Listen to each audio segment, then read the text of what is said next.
everyone. I am Professor Charu Dogra from Ramjas College, University of Delhi, and I continue with our session in the Microbial World series where I talk about the overview of the microbiology. I was talking about the spontaneous generation, and I continue about this that initially when Leeuwenhoek discovered that there were certain small animals which are called as the animalcules present in various samples that he checked under his crude microscopes. The obvious question that came into the mind of lot of people was, where are these coming from? And they thought that they were spontaneously generated from the non-living matter.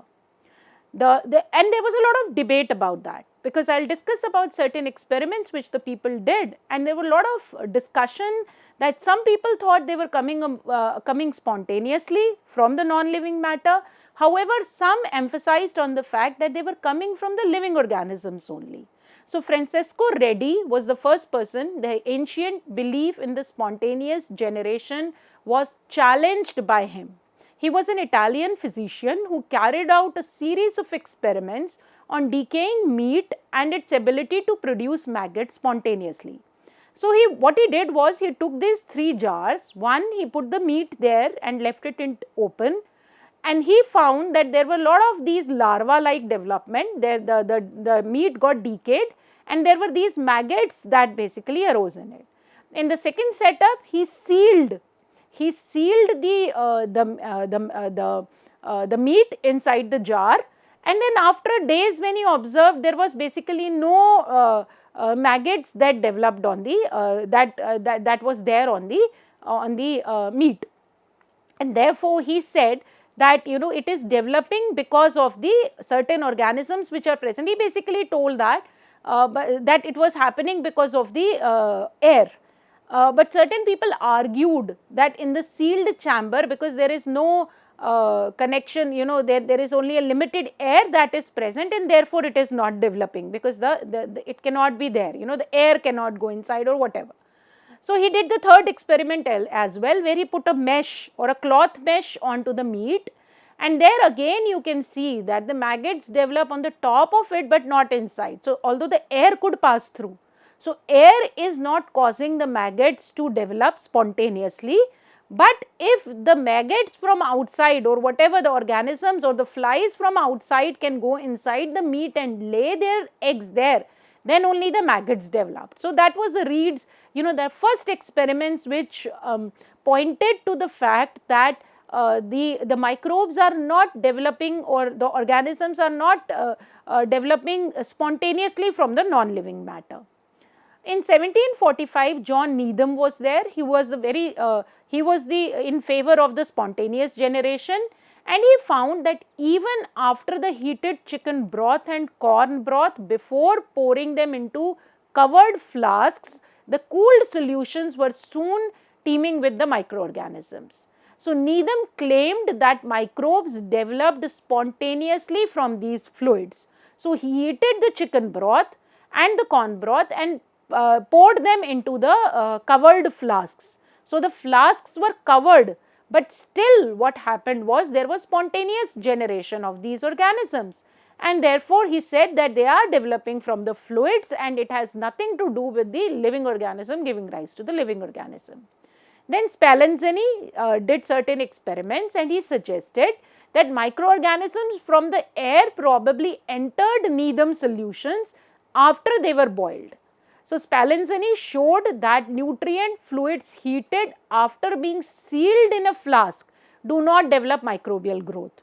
So, he did that, but he put them in the sealed one. So, he said that probably in Needham's experiment the microbes did appear because of the contamination that happened when he transferred the heated broth onto the covered flasks. So, there was a lot of debate going around, some people in favor and some people in against of the spontaneous generation. Although Needham, in response to Spallanzani's claim, responded that the vital force necessary for spontaneous generation had been destroyed by the heat and was kept out of the flasks by the seals. So, this vital force, so he was just mentioning it as the vital force. And this vital force was nothing but basically the microbes only. But he said that this is spontaneous generation, and probably there is some kind of a force which is necessary for this generation is destroyed by heating and keeping it in the seals, in a sealed container. So that is basically what was going around. But disproving this spontaneous generation, the major experiment came from Louis Pasteur. According to this spontaneous generation, life can arise spontaneously from non-living matter such as dead corpses and soil. However, the Pasteur's experiment demonstrated that microbes are present in non-living matter, air, liquids and solids. So, though it appears that the microbes are spontaneously generating from the air, liquid or solid, but essentially there are microbes which are present in these non-living matter, which is giving rise to more of themselves. And what did Louis Pasteur did? So he took these flasks with long necks and he poured the material inside them, and therefore there was no microorganisms which were present there. And then what he did, he heated these flasks, and then later on what happened, that when he heated this, there could be the microbial growth which could be there, but then what he did was he sealed the neck. So he sealed the neck so that the air could pass through, but microbes could not pass through. So when air could pass through, but microbes could not pass through the sealed neck, there was no contamination which was there. So one thing that the people observed was that when you heat a particular solution or broth, then this heating basically kills the contamination which is there. And then when you sealed it, so the air could pass but the microbes could not pass. So that basically resulted in non-contamination of there. So there was no microbes which was present in there. So this kind of put a seal on the fact that there is no spontaneous generation from the non-living matter, but all the non-living matter contains the microbes which give rise to more of the microbes. So Louis Pasteur experiment was a milestone in the discovery, in the fact that microbes give rise to other microbes. So this was the first golden age of microbiology, where the experiments by the initial thing by Anton van Leeuwenhoek, the observation, and experiments by Pasteur, such as he discovered the fermentation, the pasteurization, etc. And then came Lister, we will talk about them, and then came the Koch, which is basically Robert Koch, who talked about and gave certain postulates on how to observe and culture these microorganisms came, and then later on the people came. So we will talk about certain processes as well as certain discoveries that these scientists made to understand the history of microbiology. So this was the first golden age of microbiology. Before that, even in classification, there used to be just plants and animals. Nobody knew about these microorganisms only. But when the microorganisms were more and more discovered and their role was more and more substantiated, then a third class was added to the two-class classification, which was just plants and animals. But then they talked about the microbial animals also. So first they added the protists, which is basically the unicellular microscopic organisms which were put in that class. And later on, the classification also differed. We will talk about that in the later discussion. So what happened was, when Pasteur discovered about these microbes, that actually the microbes are giving rise to other microbes, so they need to be present. So merchants, they approached him and they talked about this souring and spoilage of the wine and beer. Because this wine and beer, when they used to be transported at long distances, then they used to become sour, or they used to be spoiled by the growth of these microorganisms which were there. So as you can see, there were certain wine bottles, and you can see in the wine bottles there is basically the growth of the microorganism which is there. So merchants approached him to talk about these, that how to prevent this. On the right hand side there is the beer glasses, and in these beer glasses also you can see there is turbidity. Or turbidity basically means the opaqueness. The first one is the transparent one and the other had become the opaque. So there is a spoilage of wine and beer which is occurring, or the taste also differed. It became sour because of the growth of the microorganisms. And merchants were really worried about that because it needed to be transported and it used to get spoiled and they didn't used to able to sell it or get the money.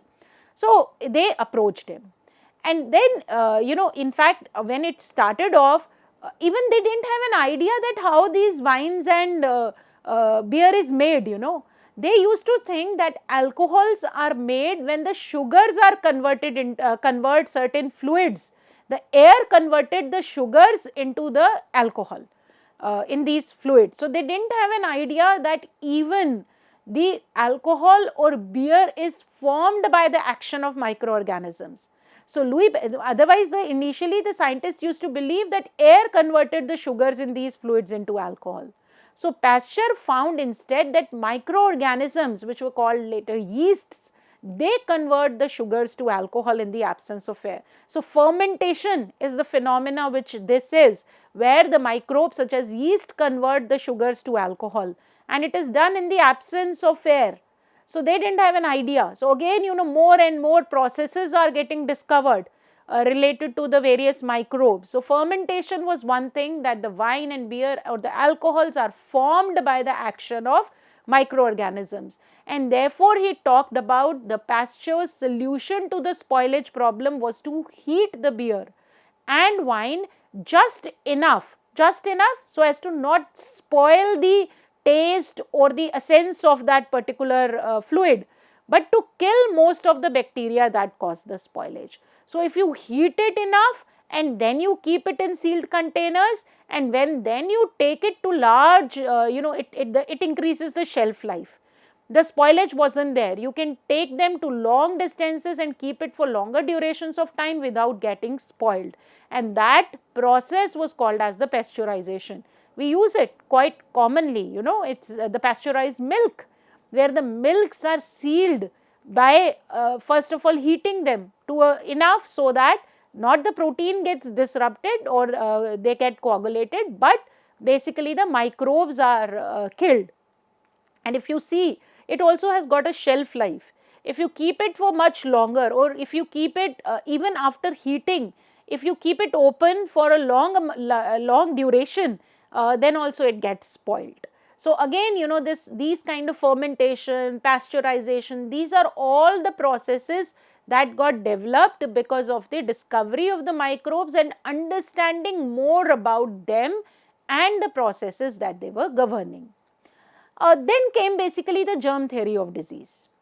The fermentation was the first link between the activity of a microorganism and the physical and chemical changes in organic materials. They didn't even know, they just thought that air is converting sugar into wine and beer.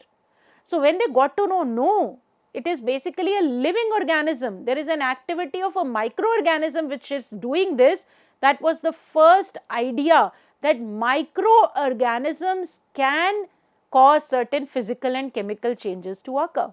And that brought up the idea that probably these microorganisms which we do not see around us are the ones which are causing the diseases.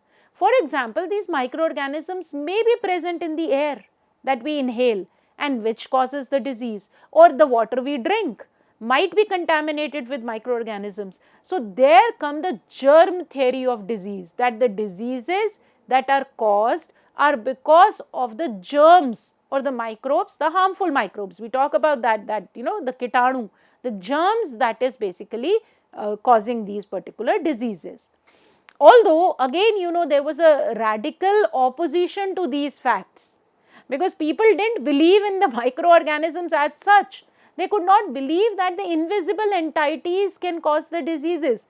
They used to associate the diseases with the sins, that there are 7 sins, what has been mentioned in the religious books, that there is greed, there is envy, there is lust, there is gluttony, all these kinds of sins are the deeds which the human beings perform is what gives them the disease. Or second is basically that if, for example, they used to see a pandemic kind of a situation, that the entire village has fallen ill, so they used to associate it with the demons or the devils. There is these kind of notions which were there. that the diseases are caused by the sins and deeds of a person. The diseases are caused by the devils and demons. So they didn't believe that there is certain invisible organisms which is present in the air or water or in the soil that can cause diseases. So gradually, as I said, that is the scientific process. There are certain beliefs, and science with evidences, with data and repeated experiments, once, twice, thrice, they establish the facts and find the evidences that it is not so. So there come the germ theory of these the germ theory of diseases. One important mention is of the scientist Joseph Lister, who began treating the surgical wounds with a phenol solution. So what he did was that he understood, and that what happened was that he observed that the people who were the doctors who were treating certain diseased humans, they didn't used to wash their hands, or they didn't used to clean their instruments, surgical instruments. And when they touched or performed certain treatment for something else on other individuals, they used to make them infected. And then it came, and he also knew about the, at that time there was no recognition of the disinfectants. There was no concept of sanitizing the things. There was no concept. They used to just use the instruments like that, or they used to just work. There was no gloves, there was no, but he understood that fact, and he knew about the Pasteur discovery also, that he knew that there is a germ theory of diseases that is playing a role, that probably microbes are causing these diseases. And he came to know about the pasteurization, the heating of the things as well. So, or the other disinfectants, he knew that these phenol solution can kill the microorganisms. So what he did was he started doing the aseptic surgery. He started treating the surgical wounds as well as the surgical instruments, or washing their hands with a phenol solution or alcohol solution. And he found that the incidence of the infections dropped down a lot. So again, this aseptic surgery, the practice reduced the incidence of infections and deaths that other surgeons quickly adopted to. His findings again proved the fact that microorganisms cause surgical wound infections. So more and more such evidences came into existence, which established the fact that the diseases and infections are caused by the microorganisms and not some devils or demons or the sins and deeds of an individual. The bacteria hunter. Then came this man who is known as the bacteria hunter, Robert Koch. And this Robert Koch used to observe, so many different disease tissues and cells under the microscopes, and identify various different microorganisms that he used to observe.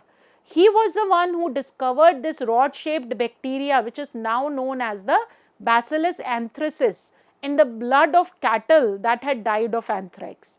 So when he observed the dead tissue of this anthrax infected cattle, this disease, he found that there was a rod-shaped bacteria which was there, and he named it as Bacillus. Basically, it was later named it as Bacillus anthracis. He also discovered Mycobacterium tuberculosis. So he worked with a lot of diseased tissue, and he observed that there were microorganisms which were associated with the disease.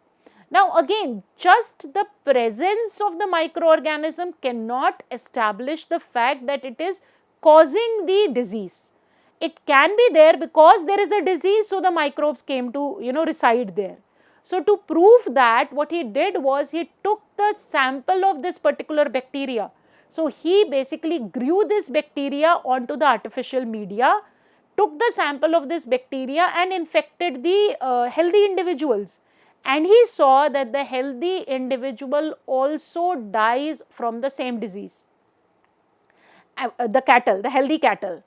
And when he observed the tissue of that healthy cattle that has died of the disease because infected by the organism from the infected cattle, he observed that the same organism was present there.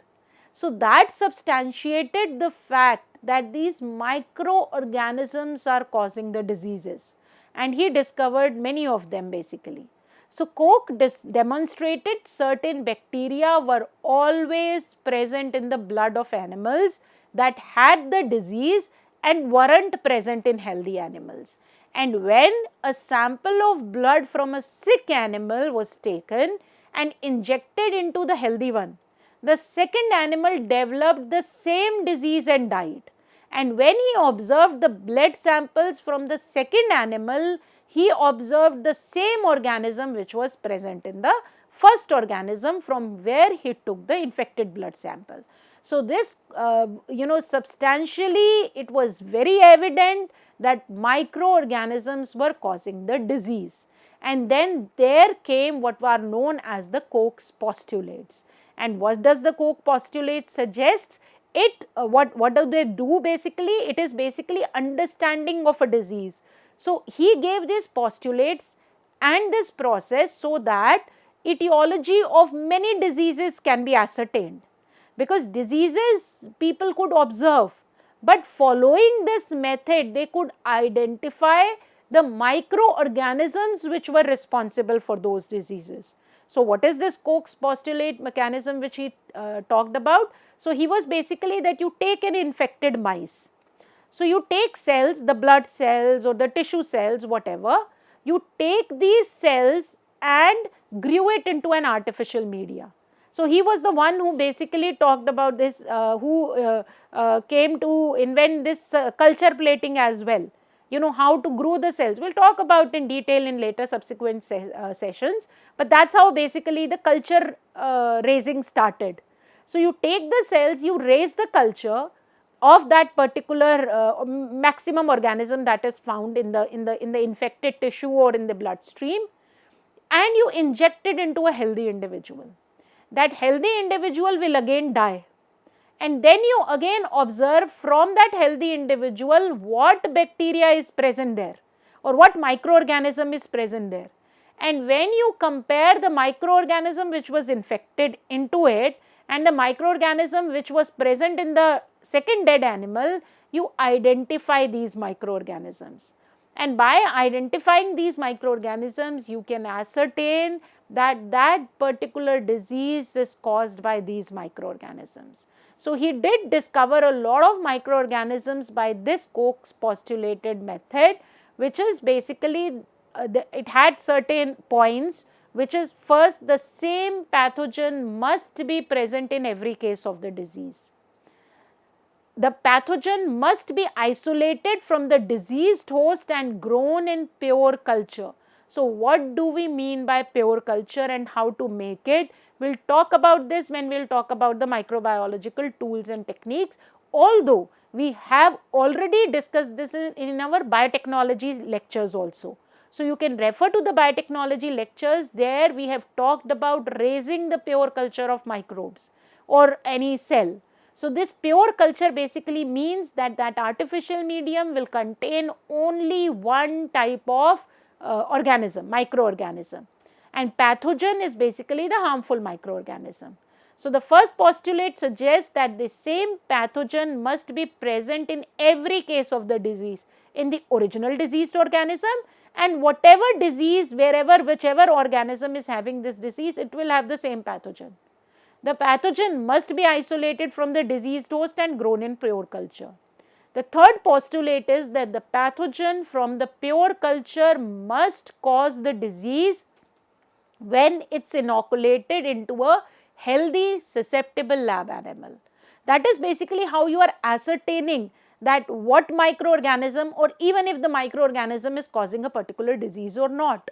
So this is basically the discovery of a disease causing organism, the mechanism. So the pathogen from the pure culture must cause the disease when it's inoculated into a healthy individual.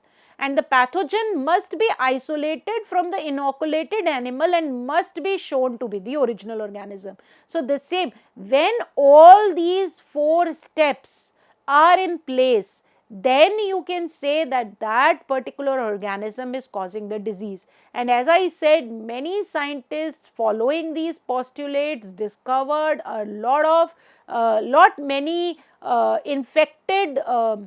infectious microorganisms that were causing various diseases. So these Koch's postulates was major breakthrough that talked about and that emphasized the germ theory of disease, and to understand a disease more, when the postulates were followed, then they found many number of different microorganisms that could particularly cause a disease. So it was very important discovery in the case of microorganisms. So what happened was that there were certain limitations to this as well, and those limitations were that there were certain organisms which do not follow this growth mechanisms of the Koch's postulates, because Koch's postulate is that when a particular organism can be cultured in the artificial material. So later on they found out that many of the organisms could not be. So these were the exceptions to the Koch's postulate, because an organism which cannot be cultured on the artificial media, for example, or require certain special conditions such as Mycobacterium leprae, if it requires certain special conditions, then it cannot be cultured. So that is an exception to Koch's postulate, that you cannot identify these microorganisms causing a particular disease if they cannot be cultured. Then the second was the ethical reasons also. You cannot find the infectious organism of any disease by this mechanism, because there are ethical considerations, particularly humans which are infected. You cannot just take out the infected microorganism and inject it into any other organism. One cannot do that. So ethical considerations are also there, that forms an exception to Koch's postulate. So when you cannot culture a bacteria, then sometimes the modifications are done, such as the tissues are basically injected, or the serum, different mechanisms were adopted. So of course there are certain exceptions to these Koch's postulate, but in the history of microbiology, these were major discoveries and breakthrough that emphasized on the association of various processes going around us with these tiny and mighty microorganisms. So we'll continue about these in our subsequent later lectures. Thank you.